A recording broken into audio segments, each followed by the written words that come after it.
Hello everyone and welcome back to our channel.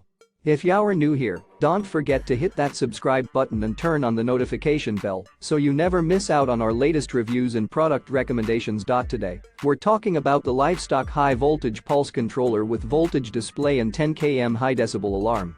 This fence energizer is a must-have for anyone who needs to maintain an electric animal fence, and let me tell you, it's packed with incredible features. First off, this fence energizer can control an impressive 10 km area, giving you peace of mind that your livestock are safely contained.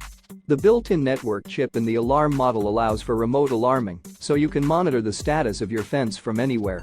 What I love about this device is the LCD panel with voltage display, making installation and connection a breeze. And with a fully waterproof design and fireproof cable, you can trust that this fence energizer will hold up in even the most extreme weather conditions. Now, let's talk specifications.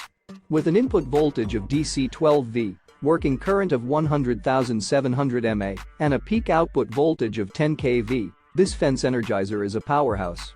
And with a maximum transmission distance of 20 km, you can trust that your fence will be fully energized and secure. In the package, you'll receive everything you need for easy installation, including the main power supply, plug, battery folder, alarm horn, and manual. Just remember, it's crucial to ground the machine firmly and at a depth of at least 1.5 meters to prevent damage to the power converter or the host. So, if you're in need of a reliable and high-performing electric fence energizer, I highly recommend the Livestock high voltage pulse controller. You can find the link to purchase this product in the description below. Thanks for watching, and until next time, stay safe and take care.